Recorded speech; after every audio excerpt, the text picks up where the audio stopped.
ಪಂಪ ಅನುವಾದ ಮಾಡಿದಾನೆ ಅಂತ ನಾವು ಈಗ ಹೇಳ್ಬೋದು. ಆಗ ನಾವು ಅದನ್ನು ಅನುವಾದ ಅಂತ ಹೇಳೋದಕ್ಕಿಂತ ವಾಲ್ಮೀಕಿಯ ನೆರವಿನಲ್ಲಿ ಪಂಪ ಬರೆದ ಸ್ವತಂತ್ರ ಕೃತಿ ಅಂತ ಹೇಳ್ಬೋದು.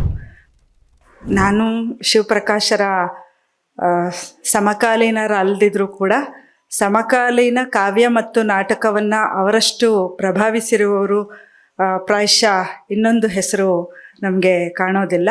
ಹಾಗಾಗಿ ಅವರ ಒಂದು ಸಾಹಿತ್ಯವನ್ನು ಇಡೀ ದಿವಸ ಇವತ್ತು ಓದಲಿಕ್ಕೆ ಅಂತ ನಾವು ಸೇರಿಕೊಂಡಿರೋ ಹೊತ್ತಲ್ಲಿ ಅವರ ಕಾವ್ಯ, ಗದ್ಯ ಮತ್ತು ನಾಟಕಗಳು ಅವುಗಳ ಮೌಲ್ಯಮಾಪನ ಮುಗಿದಿದೆ. ಇನ್ನು ಅನುವಾದಗಳ ಬಗ್ಗೆ ನಾನು ಮಾತಾಡಬೇಕಾಗಿದೆ. ಅನುವಾದಗಳ ಬಗ್ಗೆ ಗೊತ್ತಿದ್ದೋ ಗೊತ್ತಿಲ್ಲದೆಯೋ ನಟರಾಜ್ ಹೊನ್ನವಳ್ಳಿ ಸರ್ ಅವರು ಅದರ ಬಗ್ಗೆ ಪ್ರಸ್ತಾಪವನ್ನು ಮಾಡ್ತಾ ಹೋಗಿದ್ದಾರೆ. ಅದನ್ನು ನಾನು ಒಂದಿಷ್ಟು ಚೌಕಟ್ಟಿನಲ್ಲಿ ಕಟ್ಟಿಕೊಡುವ ಯತ್ನವನ್ನು ಮಾಡ್ತೇನೆ. ಮೊದಲನೇದಾಗಿ ಅನುವಾದ ಅಂತ ಹೇಳಿದ ತಕ್ಷಣ ಅನುವಾದಕನಿಗೆ ಅಂತ ಒಂದು ಸ್ಥಾನ ಏನಾದರೂ ಇದ್ದರೆ ಅದನ್ನೊಂದು ಶ್ಯಾಡೋ ಅಥವಾ ಗೋಸ್ಟ್ ಅಂತ ಹೇಳಿ ನಾವು ಅವ್ರನ್ನ ಪರಿಭಾವಿಸ್ತೀವಿ. ಇದಕ್ಕೆ ಬೇರೆ ಬೇರೆ ಕಾರಣಗಳಿದೆ, ಬೇರೆ ಬೇರೆ ಥರದ ಒತ್ತಡಗಳಿರ್ತದೆ. ಮುಖ್ಯವಾಗಿ ಅದು ಬೇರೆ ಬೇರೆ ಥರದ ಸಾಂಸ್ಥಿಕ ಒತ್ತಡಗಳಿಂದ ಮಾಡಿರ್ತಕ್ಕಂಥ ಅನುವಾದಗಳಿರ್ಬೋದು, ಅಥವಾ ಸ್ವಯಂ ಪ್ರೇರಿತವಾಗಿ ಕೆಲವು ಸರಿ ನಾವು ಎತ್ಕೊಂಡಂಥ ಅನುವಾದಗಳಿರ್ಬೋದು, ಅಥವಾ ನಮಗೆ ಗೊತ್ತಿದ್ದೋ ಗೊತ್ತಿಲ್ಲದೆಯೋ ಯಾರೋ ಅದನ್ನು ಕೆಲಸ ಕೊಟ್ಟು ನಾವು ಮಾಡಿರ್ತಕ್ಕಂಥ ಅನುವಾದ ಇರ್ಬೋದು. ಈ ಅನುವಾದಗಳಲ್ಲೆಲ್ಲ ಹರಿಯುವ ಒಂದು ಸತ್ವ, ಒಂದು ಆ್ಯಟಿಟ್ಯೂಡ್ ಅಂತ ಹೇಳ್ತೀವಲ್ಲ, ಅದು ಪ್ರಾಯಶಃ ವಿಭಿನ್ನವಾಗಿರುತ್ತೆ. ಹಾಗಾಗಿ ನಾವು ಇದನ್ನು ಒಂದು ಹಂತಕ್ಕೆ ಒಪ್ಕೊಳ್ಳೋದು ಒಳ್ಳೆಯದು.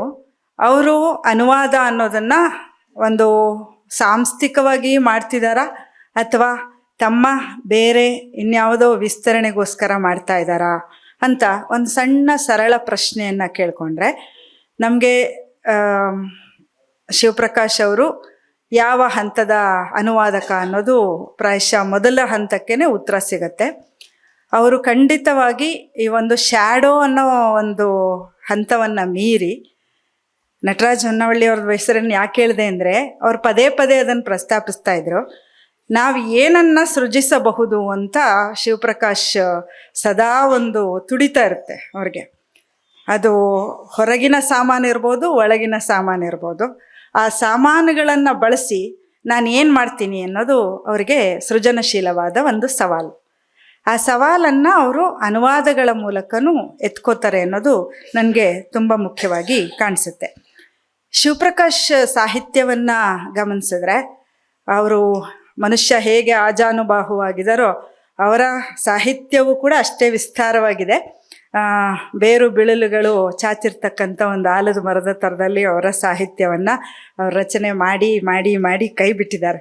ಅಂಥ ಒಂದು ಇದರಲ್ಲಿ ಸಾಹಿತ್ಯ ಒಂದು ಅನುವಾದ ಅಂತ ಬಂದಾಗ ಅನುವಾದ ಅನ್ನೋದನ್ನು ಅವರು ಬಹುಮಟ್ಟಿಗೆ ಜೊತೆಯಲ್ಲೇ ತಮ್ಮ ಸೃಜನಶೀಲ ಕೃತಿಗಳ ರಚನೆಯ ಜೊತೆಯಲ್ಲೇ ಮಾಡ್ತಾ ಬಂದಿರೋವಂಥದ್ದು.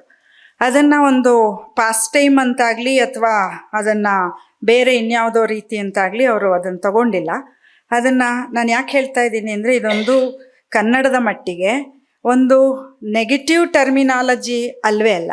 ಒಂದು ಅನುವಾದ ಅನ್ನೋವಂಥದ್ದು ಇದೆಯಲ್ಲ, ಅದು ಮೊದಲಿಂದ ಅದರ ಒಂದು ಓಘವನ್ನು, ಅದರ ನಡಿಗೆಯನ್ನು ಗಮನಿಸ್ತಾ ಬಂದರೆ ಅದೊಂದು ನೆಗೆಟಿವ್ ಟರ್ಮಿನಾಲಜಿ ಆಗಿರಲೇ ಇಲ್ಲ.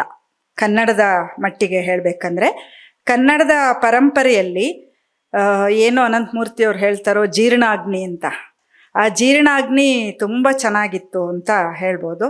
ಕನ್ನಡ ಎಷ್ಟು ಮಟ್ಟಿಗೆ ಸ್ವೀಕರಿಸ್ತಾ ಬರುತ್ತೆ ಅಂತಂದರೆ ತನ್ನ ಜಾಯಮಾನನೇ ಎಲ್ಲೋ ಕಳ್ಕೊಂಡಿದೆಯೇನೋ ಅನ್ನೋಷ್ಟರ ಮಟ್ಟಿಗೆ ಅದು ಸ್ವೀಕರಿಸ್ತಾ ಬರುತ್ತೆ.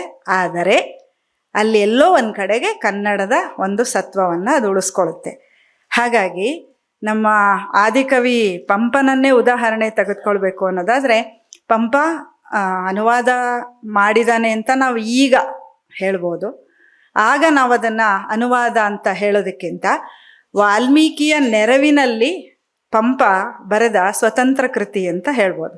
ವಾಲ್ಮೀಕಿ ಕೃತಿಯ ಒಂದು ಸತ್ವವನ್ನು ಇಟ್ಕೊಂಡು ಅಥವಾ ಒಂದು ಕಥಾಹಂದರವನ್ನು ಇಟ್ಕೊಂಡು ತನಗೆ ಬೇಕಾದಂತೆ ಅದನ್ನು ಬೇರೆ ರೀತಿ ಬದಲಾಯಿಸಿ ಇನ್ನೊಂದು ಮಹಾಭಾರತವನ್ನು ಕಟ್ಟಿದ್ನಲ್ಲ, ಅದು ಒಂದು ಮೊದಲ ಒಂದು ಹೆಜ್ಜೆ, ಮೊದಲ ಒಂದು ಉದಾಹರಣೆ ಆಗಿರಬಹುದು ಬಹುಶಃ. ಹಾಗಾಗಿ ಈ ಎಲ್ಲ ಒಂದು ಕನ್ನಡದ ಒಂದು ಜಾಯಮಾನ ಅಂತ ನಾವು ಹೇಳ್ತಾ ಬಂದರೆ ಶಿವಪ್ರಕಾಶ್ ಇದಕ್ಕೆ ಹೊರತೇನೂ ಅಲ್ಲ. ಅವರು ಕನ್ನಡಕ್ಕೆ ಕಸಿ ಮಾಡಿಕೊಳ್ಳುವ ಹಂತದಲ್ಲಿ ಕನ್ನಡದ ಅಂದರೆ ಕನ್ನಡದ ಮಟ್ಟಿಗೆ ಅದನ್ನ ನಾನು ಹೇಗೆ ಸ್ವೀಕರಿಸ್ಬೋದು ಅಂತ ಅದನ್ನು ತೆಗೆದುಕೊಂಡು ಅನ್ನಮಯದಿಂದ ರಕ್ತಮಯ ಮಾಡಿಕೊಂಡು ಅದನ್ನ ತನ್ನ ರಕ್ತಕ್ಕೆ ಒಗ್ಗಿಸ್ಕೊಂಡು ಆನಂತರ ಅದನ್ನು ವಿಸ್ತರಿಸ್ತಾ ಹೋಗ್ತಾರೆ. ಮುಖ್ಯವಾಗಿ ಅವ್ರಿಗೆ ಏನಕ್ಕೆ ಅನುವಾದ ಮಾಡಬೇಕು ಅನ್ನೋದು ಒಂದು ಒಂದು ತಹತಹ ಇದೆ, ಒಂದು ಪ್ಯಾಷನ್ ಇದೆ. ಆ ಪ್ಯಾಷನ್ ಅನ್ನೋದೇನು ಅಂದರೆ ಅದು ನಾನು ಆಗಲೇ ಹೇಳಿದ್ನಲ್ಲ, ಒಂದು ಡೆಲಿಬ್ರೇಟಾಗಿ ನಾವೇನು ತುಂಬ ಯೋಚನೆ ಮಾಡಿ ಪ್ರಜ್ಞಾಪೂರ್ವಕವಾಗಿ ಒಂದು ಪ್ರಾಜೆಕ್ಟ್ ಅಂತ ತೆಗೆದುಕೊಳ್ತೀವೋ ಅನುವಾದವನ್ನು, ಆ ಥರ ತೆಗೆದುಕೊಂಡಿರೋವಂಥ ಅನುವಾದಗಳಲ್ಲ ಅವರ ಅನುವಾದಗಳು. ಆ ಅನುವಾದ ಅನ್ನೋವಂಥದ್ದು ಅವರು ಸದಾ ಹೇಗೆ ಅಂತಂದರೆ ಒಂದು ಕನ್ನಡದ ಕವಿಗಳಿಗೆ ಅದ್ಯಾವತ್ತೂ ಒಂದು ನಾನು ಆಗಲೇ ಹೇಳಿದಾಗ ಅದೊಂದು ಪಡೆದುಕೊಳ್ಳುವ ಒಂದು ನೀರಸ ಕ್ರಿಯೆ ಆಗಿರಲೇ ಇಲ್ಲ. ಅದು ಜಗತ್ತಿನ ಒಂದು ಅನುಭವದ ಲೋಕಗಳನ್ನು ಮುಟ್ಟುವ ಅಥವಾ ತೆಗೆದುಕೊಳ್ಳುವ, ಅದರ ಸಂವೇದನೆಗಳನ್ನು ಕುರಿತು ಅನುಸಂಧಾನ ಮಾಡುವಂತಹ, ತನ್ನ ಭಾಷೆಗೆ ಅದನ್ನು ಮತ್ತೆ ತಂದುಕೊಂಡು ಹೊಸದಾಗಿ ಒಂದು ಸಂವೇದನೆಯನ್ನು ಮತ್ತು ನುಡಿಗಟ್ಟನ್ನು, ಭಾಷೆ ಮತ್ತು ನುಡಿಗಟ್ಟನ್ನು ಎರಡನ್ನೂ ರೂಪಿಸ್ಕೊಳ್ಬೇಕಾದಂಥ ಒಂದು ಸವಾಲನ್ನು ಅವರ ಅನುವಾದಕ್ಕೆ ಅವರೇ ಹಾಕ್ಕೊಳ್ತಾರೆ. ಹಾಗಾಗಿ ಇದನ್ನು ನಾವು ಒಂದು ಅನುವಾದ ಅಂತ ಹೇಳೋದಕ್ಕಿಂತ ಬಹುಪಾಲು ಇವು ಸ್ವತಂತ್ರ ಸೃಷ್ಟಿಗೆ ಹತ್ತಿರ ಇರ್ತಕ್ಕಂತಹ ಅನುವಾದಗಳು ಅಂತ ಹೇಳ್ಬೋದು. ಅಂದರೆ ಒಂದು ಅನುವಾದಗಳು ಅಂತ ಬಂದಾಗ ಅನುವಾದಗಳಿಗಿರ್ತಕ್ಕಂತಹ ಸಂಕಥನಗಳು ಏನೇ ಇರಲಿ, ಅವುಗಳ ಒಂದು ಪಠ್ಯಗಳನ್ನು ನಾವು ಸಂಜ್ಞಾನುಸಂಧಾನ ಅಂತ ಹೇಳಿ ಆ ಸೈನ್ಗಳನ್ನೆಲ್ಲ ಹಿಡ್ಕೊಂಡು ಬರೀಲಿಕ್ಕೆ ಹೋಗ್ತೀವಲ್ಲ, ಪದಶಃ ಇರ್ತಕ್ಕಂತಹ ಒಂದು ಅನುವಾದ ಕ್ರಿಯೆ ಏನಿದೆಯಲ್ಲ, ಆ ಕ್ರಿಯೆ ಒತ್ತಟ್ಟಿಗಿರಲಿ, ಅದರ ಜೊತೆಗೆ ನಮ್ಗೆ ಗೊತ್ತಿಲ್ಲದೆ ಯಾವುದೋ ಒಂದು ಸಾಂಸ್ಕೃತಿಕವಾದಂತಹ ಪ್ರಕ್ರಿಯೆಯನ್ನು ನಾವು ಚಾಲುಗೊಳಿಸಿರ್ತೀವಿ ಅನುವಾದದ ಮೂಲಕ. ನಮ್ಗೆ ಗೊತ್ತಿಲ್ಲದೇ ಅದನ್ನು ಆ ಕೆಲಸವನ್ನು ನಾವು ಮಾಡ್ತಾ ಇರ್ತೀವಿ. ಗೊತ್ತಿದ್ದು ಹೇಳಿ ಮಾಡುವಂತಹ ಕೆಲಸಗಳಲ್ಲೂ ಅದು ಕಾಣಿಸ್ಬಹುದು. ಆದರೆ ಗೊತ್ತಿಲ್ಲದೆ ಮಾಡಿರ್ತಕ್ಕಂತಹ ಈ ಕೃತಿಗಳನ್ನು, ಈ ಥರದ ಪ್ರಯತ್ನಗಳನ್ನು ನಾವು ಒಂದು ರೀತಿ ಈ ಸಾಂಸ್ಕೃತಿಕವಾದಂತಹ ಒಂದು ನಿಲುವು, ಆ ಧೋರಣೆಗೆ ಅದನ್ನು ಮರುಪೂರಣ ಮಾಡ್ಕೊಳ್ಳೋದು ಮತ್ತು ಅದಕ್ಕೆ ಒಂದು ನುಡಿಗಟ್ಟನ್ನು ಕೊಟ್ಕೊಳ್ಳೋದು, ಈ ಅರ್ಥದಲ್ಲಿ ಅದನ್ನು ಪ್ರಾಯಶಃ ವಿಸ್ತರಿಸ್ಬೋದು ಅಂತ ನನಗನ್ಸುತ್ತೆ. ಹಾಗೆ ನೋಡಿದರೆ ಮೂಲ ಅನ್ನೋವಂಥದ್ದು ಇಲ್ಲವೇ ಇಲ್ಲ.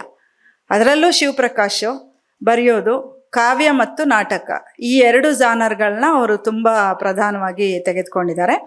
ಅದರಲ್ಲಿ ಅಂತ ನೋಡಿದಾಗ ಇಲ್ಲಿ ಕಾವ್ಯಕ್ಕೆ ಮೂಲ ಅಂತ ಇದೆಯಾ ಅಂತ ಕೇಳ್ಕೊಂಡ್ರೆ ತುಂಬ ಆದಿಮ ಪ್ರಶ್ನೆ ಇದು, ತುಂಬ ಹಳೆ ಪ್ರಶ್ನೆ ಇದು.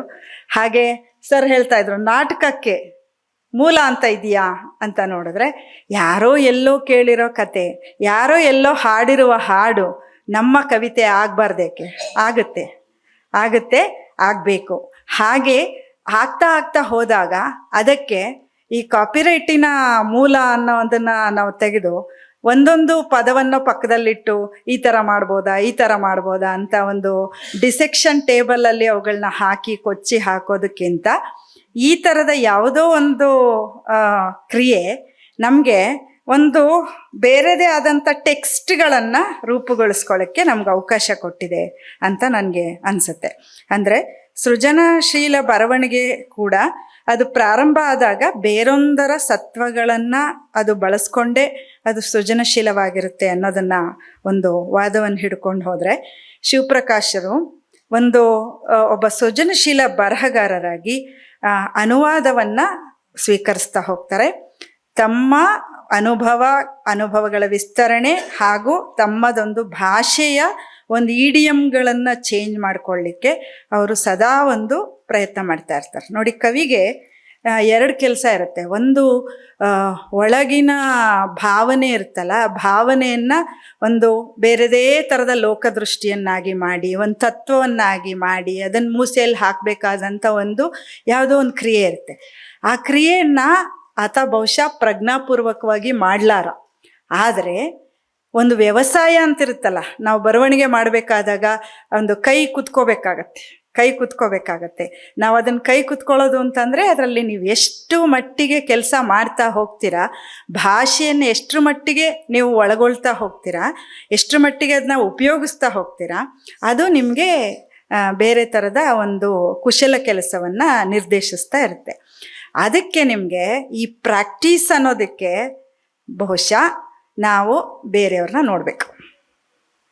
ಒಂದು ಮೆಥಡ್ ಇದು, ವಿಮರ್ಶೆಯಲ್ಲೂ ಒಂದು ಮೆಥಡ್ ಇದು. ನಾವು ಕಂಪೇರ್ ಆ್ಯಂಡ್ ಕಾಂಟ್ರಾಸ್ಟ್ ಅಂತ ಹೇಳ್ತೀವಲ್ಲ, ನಮ್ಮ ಪೊಟೆನ್ಷಿಯಲ್ಸ್ ಏನು ಅಂತ ಅರ್ಥ ಮಾಡ್ಕೊಳ್ಳೋದು ಒಂದು ಹಂತ. ಎರಡನೇ ಹಂತ ನಾವು ಕಾಂಟ್ರಾಸ್ಟ್ ಮಾಡ್ಕೊಳ್ಬೇಕು. ಬೇರೆ ಇನ್ನೊಂದು ಪ್ರತಿಭೆಯ ಜೊತೆಗೋ, ಇನ್ನೊಂದು ಸಂಸ್ಕೃತಿ ಜೊತೆಗೋ, ಇನ್ನೊಂದು ಸತ್ವದ ಜೊತೆಗೋ ನಾವು ಅದನ್ನು ಕಾಂಟ್ರಾಸ್ಟ್ ಮಾಡ್ಕೊಳ್ಬೇಕು. ಹೀಗೆ ಕಾಂಟ್ರಾಸ್ಟ್ ಮಾಡ್ಕೊಳ್ಳೋದ್ರಿಂದ ನಾವು ನಾನು ಪಡ್ಕೊಂಡಿರುವಂಥ ಒಂದು ಸತ್ವಕ್ಕೂ ಒಂದು ಧಾರಣಾ ಶಕ್ತಿ ಅನ್ನೋದು ಖಚಿತವಾಗತ್ತೆ. ಎರಡನೇದಾಗಿ ನಾವು ಅದನ್ನು ಎಷ್ಟರ ಮಟ್ಟಿಗೆ ಬಳಸ್ತಾ ಹೋಗ್ತೀವೋ ಅಷ್ಟರ ಮಟ್ಟಿಗೆ ನಾವು ನಮ್ಮದಾದಂಥ ಒಂದು ಕಸಿ ಗುಣವನ್ನು ಪಡ್ಕೊಳ್ತಾ ಹೋಗ್ತೇವೆ. ಆ ಕಸಿ ಗುಣವನ್ನು ಪಡ್ಕೊಳ್ಳೋದಿದೆಯಲ್ಲ, ಅದು ಶಿವಪ್ರಕಾಶರ ಪ್ಯಾಷನ್. ಹಾಗಾಗಿ ಅವರ ಅನುವಾದಗಳನ್ನು ನಾವು ಒಂದು ಅವರ ಪ್ಯಾಷನ್ ಮತ್ತು ಅವರ ಕುಶಲ ಕೆಲಸಕ್ಕೆ ಸಿಗುವ ಒಂದು ಮಾಧ್ಯಮ, ಒಂದು ಅಭಿವ್ಯಕ್ತಿಯ ಒಂದು ಕ್ರಮ ಅಂತ ಹೇಳಿ ಖಂಡಿತವಾಗಿ ಭಾವಿಸ್ಬೋದು. ನಾನು ಒಂದು ಪ್ರಶ್ನೆಗಳನ್ನು ನಾನು ಕೇಳ್ಕೊಂಡೆ. ಅಂದರೆ ಈಗ ಒಬ್ಬ ಸೃಜನಶೀಲ ಬರಹಗಾರನಿಗೆ ಅನುವಾದ ಅನ್ನೋದು ಯಾಕೆ ಬೇಕು? ಸ್ವತಃ ಅವನೇ ಬರಿತಾ ಇರ್ತಾನಲ್ವ. ಅವನೇ ಬರಿತಾ ಇದ್ದಾಗ ಇನ್ನೊಬ್ಬ ಕವಿಯನ್ನೋ ಇನ್ನೊಬ್ಬ ನಾಟಕಕಾರನನ್ನೋ ನಾನು ಯಾಕೆ ತರಬೇಕು ನನ್ನ ಒಂದು ಭಾಷೆಯಲ್ಲಿ ಅಂತ ಅನ್ನೋದು ಒಂದು ಪ್ರಶ್ನೆ. ಇದು ವೈಯಕ್ತಿಕವಾಗಿ ಕೇಳ್ಕೊಂಡಾಗ ನಮಗೆ ಹಲವಾರು ಉತ್ತರಗಳು ಬರ್ಬೋದು. ಹಾಗೆ ಒಬ್ಬ ಅಧ್ಯಾಪಕನೋ ಇನ್ನೊಬ್ಬ ಸಾಂಸ್ಥಿಕ ಕೆಲಸ ಮಾಡೋ ಅಂಥವನು ಅವನು ಈ ಥರದ ಪ್ರಶ್ನೆಗಳನ್ನು ಕೇಳ್ಕೊಂಡ್ರೆ, ನಾನು ಒಂದು ಜನಾಂಗವನ್ನು ಎಚ್ಚರಿಸ್ತಾ ಇದ್ದೀನಿ, ಅದಕ್ಕೆ ನಂಗೆ ಬೇಕು. ಒಂದು ಜನಾಂಗಕ್ಕೆ ಮುಟ್ಟಿಸ್ತಾ ಇದ್ದೀನಿ. ಇಲ್ಲಲ್ಲ ಕರ್ಕೊಂಬರ್ಬೇಕು, ನಾನು ಕಾಶ್ಮೀರದಿಂದ ಕರ್ಕೊಂಬರ್ಬೇಕಂದ್ರೆ ನನ್ನ ಈ ವರ್ಗ, ಓದುಗ ವರ್ಗಕ್ಕೆ ನಾನು ಇದನ್ನು ಮುಟ್ಟಿಸ್ತಾ ಇದ್ದೀನಿ ಅಂತ ಹೇಳುವಂಥ ಒಂದು ಓದುಗ ಖಚಿತ ವಲಯವನ್ನು ಅಡ್ರೆಸ್ ಮಾಡೋದು. ಅಂದರೆ ಅವ್ರನ್ನ ಇವ್ರ ಮನಸ್ಸಲ್ಲಿ ಇಟ್ಕೊಳ್ಳೋದು. ಅವರಿಗೋಸ್ಕರ ಒಂದು ಪ್ರಿಪೇರ್ಡ್ನೆಸ್ ಇರುತ್ತೆ. ಅದಕ್ಕೋಸ್ಕರ ಒಂದು ಭಾಷೆಯನ್ನು ಅವರು ಬಳಸಿ ಎಲ್ಲರಿಗೂ ಅರ್ಥವಾಗುವಂಥ ಒಂದು ಭಾಷೆಯನ್ನು ಬಳಸಲಿಕ್ಕೆ ಪ್ರಯತ್ನ ಮಾಡ್ತಾ ಒಂದು ಅರ್ಥವನ್ನು ಮಾಡ್ತಾ ಹೋಗ್ತಾರೆ. ಆದರೆ ಒಬ್ಬ ಸೃಜನಶೀಲ ಬರಹಗಾರ ಬರಿತಾ ಇದ್ದಾಗ ಈ ಥರದ ಒಂದು ಕ್ರಮ ಅವನಿಗೆ ಒಗ್ಗಿಕೊಳ್ಳುತ್ತೆ ಅಂತ ನಾವು ಕೇಳಿದಾಗ ಪ್ರಾಯಶಃ ಇಲ್ಲ ಅಂತಲೇ ಹೇಳಬೇಕು. ಯಾಕೆಂದರೆ ನಾನಾಗಲೇ ಹೇಳಿದಾಗೆ ಶಿವಪ್ರಕಾಶರ ಒಂದು ಅನುವಾದಗಳು ಅಂತ ಹೇಳೋದು ಅವರು ಯಾವ ಒಂದು ರೀಡರ್ಸ್ನ ಮನಸ್ಸಲ್ಲಿಟ್ಕೊಂಡು ಬರೀತಾರೆ ಅಂತ ನನಗೆ ಅನಿಸಿಲ್ಲ. ಒಬ್ಬ ರೀಡರ್ನ ಎನ್ಲೈಟನ್ ಮಾಡಬೇಕು ಅಂತ ಬರೆಯೋವಂಥ ಬರಹ ಅದು ಅನುವಾದ ಅಲ್ಲ ಅದು. ಅಂದರೆ ಈಗ BM ಶ್ರೀ ಅವರು ಮತ್ತು ನಮ್ಮ ಹುಯಲ್ಗೋಳು ನಾರಾಯಣ ರಾವ್ ಇವರೆಲ್ಲ ಬರೆಯೋ ಹೊತ್ತಿಗೆ ಒಂದು ವಿದ್ಯಾವಂತ ಕುಟುಂಬ, ಅಂದರೆ ವಿದ್ಯಾವಂತ ಸಮುದಾಯಗಳನ್ನು ನಾವು ಮನಸ್ಸಲ್ಲಿಟ್ಕೊಂಡು ಇವ್ರಿಗೆ ನಾವು ಇನ್ನಷ್ಟು ಇಂಗ್ಲೀಷನ್ನು ಅಥವಾ ಬೇರೆ ಭಾಷೆಯ ಕೃತಿಗಳನ್ನು ನಾವೊಂದಿಷ್ಟು ಟ್ರಾನ್ಸ್ಲೇಷನ್ ಮಾಡಿ ತಂದಾಗ ಅದು ಒಂದು ರೀತಿ ಒದಗಿ ಬರುತ್ತೆ. ಒಂದು ಸಮುದಾಯಗಳು ದೊಡ್ಡವಾಗ್ತವೆ ಅನ್ನೋ ಒಂದು ಧೋರಣೆ ಅಲ್ಲಿತ್ತು. ಆದರೆ ನನಗನ್ಸುತ್ತೆ ಶಿವಪ್ರಕಾಶರು ಇದನ್ನು ತಮ್ಮ ಕಾವ್ಯದ ಕಸುಬುಗಾರಿಕೆ ಅಂತ ಭಾವಿಸಿದ್ದಾರೆ. ಹಾಗಾಗಿ ಅನುವಾದವನ್ನು ಅವರು ಬೇರೆಯಾದಂಥ ಒಬ್ಬ ಇಂಪ್ಲಾಯ್ಡ್ ರೀಡರಿಗೋ ಅಥವಾ ಇನ್ಯಾರೋ ಒಬ್ಬ ಕೇಳುಗನಿಗೋ ಅದನ್ನು ನಾನು ಮುಟ್ಟಿಸ್ಬೇಕು ಅಂತ ಅನ್ನೋದಕ್ಕಿಂತ ಇದನ್ನು ತಮಗೆ ತಾವು ಹೇಗೆ ಇದನ್ನು ಕಸಿ ಮಾಡಿಕೊಂಡು ಒಂದು ಭಾಷೆಯನ್ನು ಒಬ್ಬ ಕವಿ ವಿಸ್ತಾರ ಮಾಡ್ಕೋಬೋದು, ಒಂದು ಸಂವೇದನೆಯನ್ನು ಹೇಗೆ ವಿಸ್ತಾರ ಮಾಡ್ಕೋಬೋದು ಅನ್ನೋದು ಆ ಪ್ರಶ್ನೆಗೆ ಅವರು ಒಂದು ಸವಾಲನ್ನು ತಮಗೆ ತಾವೇ ಹಾಕ್ಕೊಂಡು ಉತ್ತರ ಹುಡುಕ್ತಾರೆ ಅಂತ ನನಗೆ ಅನಿಸುತ್ತೆ. ಅಂದರೆ ಅವರು ಅನುವಾದಗಳನ್ನು ಯಾಕಾಗಿ ಮಾಡ್ತಾರೆ ಅಂತ ನಾನು ಮತ್ತೆ ಕೇಳ್ಕೋಬೇಕಂದ್ರೆ ತಮ್ಮ ಒಂದು ಸೃಜನಶೀಲತೆಯ ಮರುಪೂರಣಕ್ಕಾಗಿ ಅಂತ ಹೇಳ್ಬೋದು. ಮರುಪೂರಣಕ್ಕಾಗಿ ಅಂತ, ಮತ್ತು ತಮ್ಮ ಸೃಜನಶೀಲತೆಯನ್ನು ವಿಸ್ತರಣೆ ಮಾಡಿಕೊಳ್ಳುವ ಅಂಚುಗಳಿನ್ನೇನು ಮೂಡಿವೆ ಅಂದಾಗ ಅಂಚುಗಳನ್ನು ಮೀರಬೇಕು, ಅಂಚುಗಳನ್ನು ಹಿಗ್ಗಿಸ್ಬೇಕು. ಈ ಕೆಲಸ ಮಾಡಬೇಕಂದಾಗ ಅವರಿಗೆ ಒಂದು ರೀತಿ ಅನುವಾದಗಳು ಒಗ್ಗಿ ಬಂದಿದೆ. ಇದನ್ನು ಅವರು ಮರೆತು ಹೋದ ದೊಂಬರಾಕೆ ಅಂತ ಹೇಳಿ ಜಿಂಗೋನಿಯಾ ಜಿಂಗಾನೆ ಇಟಾಲಿಯನ್ ಕವಿಯತ್ರಿ, ಅವಳದು ಪುಸ್ತಕವನ್ನು ಅವರು ಸ್ವಲ್ಪ ಇತ್ತೀಚೆಗಷ್ಟೇ ಅನುವಾದ ಮಾಡ್ತಾರೆ. ಅನುವಾದ ಮಾಡಿದಾಗ ಒಂದು ಮಾತು ಬರೀತಾರೆ, ನನ್ನ ಸ್ವಂತ ಕಾವ್ಯದ ಬೀಳುಗಾಲಗಳಲ್ಲಿ ಇತರೆ ಭಾಷೆಗಳ ಕಾವ್ಯಾನುವಾದಕ್ಕೆ ತೊಡಗುವುದು ಮೊದಲಿನಿಂದಲೂ ನನ್ನ ವಾಡಿಕೆ. ನನ್ನ ಸ್ವಂತ ಕಾವ್ಯದ ಬೀಳುಗಾಲಗಳಲ್ಲಿ, ಅಂದರೆ ಎಲ್ಲೋ ಲೋ ಆಗ್ತಿದೆ ನನ್ನ ಪೊಯಿಟ್ರಿ ಅಂತ ನನಗೆ ಅನಿಸ್ದಾಗೆಲ್ಲ ನಾನು ಈ ಥರದ ಸತ್ವಗಳತ್ತ ತಿರುಗಿ ನೋಡ್ತೇನೆ ಅನ್ನೋದು ಅವರೇ ಹೇಳ್ಕೊಂಡಿರೋವಂಥ ಮಾತು. ಇದು ಮನದಾಳದ ಮಾತು, ಒಪ್ಕೋಬೋದು, ಯಾಕಂದ್ರೆ ಅವರೇ ಬರೆದಿರೋವಂಥ ಮಾತು. ಇತರೆ ಭಾಷೆಗಳ ಕಾವ್ಯಾನುವಾದಕ್ಕೆ ತೊಡಗುವುದು ಮೊದಲಿನಿಂದಲೂ ನನ್ನ ವಾಡಿಕೆ ಅಂತ ಹೇಳಿದ್ದಾರೆ. ಇದರಲ್ಲಿ ಅವ್ರು ಸ್ಪಷ್ಟವಾಗಿ ಅವರೇ ಉತ್ತರ ಕೊಟ್ಟ ಹಾಗಾಗಿದೆ. ಅಂದರೆ ನಾನು ಏನಕ್ಕೋಸ್ಕರ ಅನುವಾದಗಳ ಕಡೆ ತಿರುಗ್ತೀನಿ ಅನ್ನೋದಕ್ಕೆ ಅವರಿಗೆ ಉತ್ತರ ಇದೆ.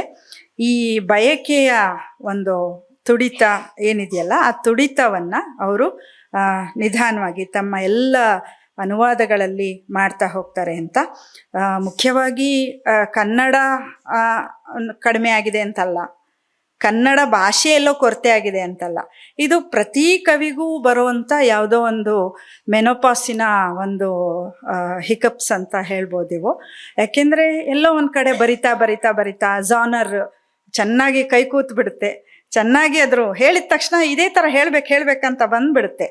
ಈ ಥರ ಆದಾಗ ಎಲ್ಲೋ ಒಂದು ಕಡೆ ಮತ್ತೆ ನಾವು ಪುನರಾವರ್ತನೆ ಆಗ್ತಿದ್ದೀವಿ ಅಂದಾಗ, ನಾವು ಮತ್ತೆ ವಾಪಸ್ ನಮ್ಮ ಇಡಿಯಮ್ಗಳನ್ನು ಹೊಸದಾಗಿ ತಗೋಬೇಕು ಅಂದಾಗ ನಾವು ಹೇಗೆ ಅಂತ ನೋಡಿದಾಗ ಅವರು ಇದನ್ನು ಒಪ್ಕೊಳ್ತಾರೆ ಅಂತ ನಾನು ಅಂದ್ಕೊಳ್ತೀನಿ. ಸಮಕಾಲೀನ ಗುಜರಾತಿ ಕವಿಗಳನ್ನು ಕುರಿತು ಅವರು ಅನುವಾದ ಮಾಡಿಸ್ತಾರೆ ಅಕಾಡೆಮಿಗೋಸ್ಕರ. ಆವಾಗಲೂ ಈ ಮಾತನ್ನು ಹೇಳ್ತಾರೆ, ಅಕ್ಕಪಕ್ಕದವರ ಕೈ ಕುಲುಕದಿದ್ದರೆ ಕಾವ್ಯ ಬೆಳೆದಿತ್ತು ಹೇಗೆ ಅಂತ.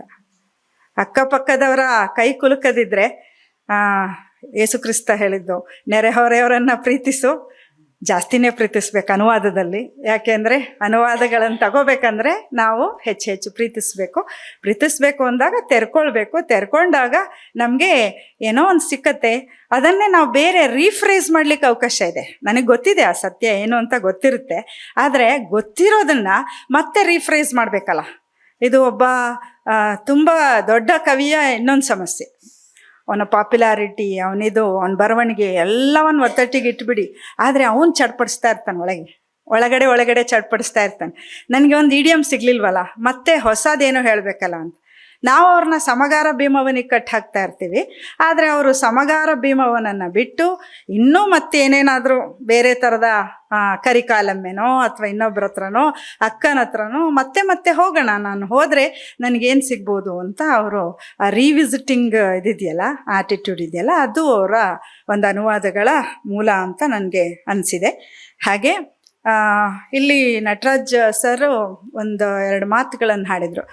ಜಗತ್ತಿನ ಎಲ್ಲ ಭಾಷೆಗಳಿಂದ ಆಲ್ಮೋಸ್ಟ್ ಆಲ್ ಎಲ್ಲ ದೇಶಗಳು, ಎಲ್ಲ ಭಾಷೆಗಳು ಸ್ವಲ್ಪ ಸಾಹಿತ್ಯದಲ್ಲಿ ಯಾರ್ಯಾರು ಅವ್ರಿಗೆ ಪರಿಚಯ ಇದ್ದಾರೋ ಅಲ್ಲಿಂದೆಲ್ಲ ಅವರು ಈ ಸಾಹಿತ್ಯದ ಅಂಶಗಳನ್ನು ತರಲಿಕ್ಕೆ ಪ್ರಯತ್ನ ಮಾಡ್ತಾರೆ, ಆ ಕಥೆಗಳನ್ನು ತರಲಿಕ್ಕೆ ಪ್ರಯತ್ನ ಮಾಡ್ತಾರೆ. ಎಲ್ಲೆಲ್ಲಿ ಹೋಗ್ತಾರೋ ಆ ನೆಲದ ಕಥೆಗಳನ್ನು ಆರಿಸ್ಕೊಂಡು ಹೇಳೋಕ್ಕೆ ಪ್ರಯತ್ನ ಮಾಡ್ತಾರೆ. ಹಾಗಾಗಿ ಅವ್ರ ಕವಿತೆಗಳನ್ನು ನೀವು ನೋಡಿ, ಅಲ್ಲೆಲ್ಲ ಅವರ ಕೆಳಗಡೆ ಎಷ್ಟೋ ಕಡೆಗೆ ಟಿಪ್ಪಣಿ ಹಾಕಿರ್ತಾರೆ. ಏನಂದರೆ ಇದು ಇಂಥ ಸಂದರ್ಭದಲ್ಲಿ ಬಂದಿದ್ದು ಇಂಥವಳಿವಳು. ಶಿಲಪ್ಪದಿಗಾರಂ ಬಗ್ಗೆ ಬರಿಬೇಕಾದ್ರೂ ಆ ಕಡಗದ ಬಗ್ಗೆ ಹೇಳಬೇಕಾದ್ರೆ ಇದು ಇಂಥದ್ದು ಅಂತ ಹೇಳ್ತಾರೆ. ಸೊ ಅಂದರೆ ಒಂದು ಪಾಲಿಗ್ಲಾಟ್ ಆಗೋದಿದೆಯಲ್ಲ, ಆ ಪಾಲಿಗ್ಲಾಟ್ ಆಗೋದು ಎಷ್ಟೋ ಸರಿ ನಮಗೆ ಒಂದು ಸಮಸ್ಯೆ. ಕನ್ನಡಿಗರಿಗೆ ಕನ್ನಡದ ಸಮಸ್ಯೆ ಅಂತ ಬಂದಾಗ, ಸಾಂಸ್ಕೃತಿಕ ಸಮಸ್ಯೆ ಅಂತ ಬಂದಾಗ ಅದೊಂದು ಸಮಸ್ಯೆ ಆಗಿದೆ. ಆ್ಯಕ್ಚುಲಿ ಅದೇನಾಗಬೇಕಾಗಿತ್ತು, ನಮಗೆ ಸವಾಲಾಗಬೇಕಾಗಿತ್ತು. ಆದರೆ ಸವಾಲಲ್ಲ, ಅದು ಸಮಸ್ಯೆ ಆಗಿದೆ. ಸಮಸ್ಯೆ ಯಾಕೆ ಅಂದರೆ, ಇದನ್ನು ಆಂಡಯ್ಯನ ವಿಷಯದಿಂದನೇ ಹೇಳಬೇಕು ಅನ್ನೋದಾದರೆ, ಅವನೊಂದು ಆ್ಯಂಟಿಸೆಪ್ಟಿಕ್ ಆಗಿರೋಂಥ ಕನ್ನಡ ಬೇಕು ಅಂತ, ಆ್ಯಂಟಿಸೆಪ್ಟಿಕ್ ಆಗಿರೋಂಥ ಕನ್ನಡವನ್ನು ಬೇಕು ಅಂತ ಹೇಳ್ದ. ಅದರಿಂದ ಇರೋದನ್ನೆಲ್ಲ ತತ್ಸಮ ತದ್ಭವ ಮಾಡಿ ಕನ್ನಡ ಅಂಥೇಳಿ ಬರ್ದ.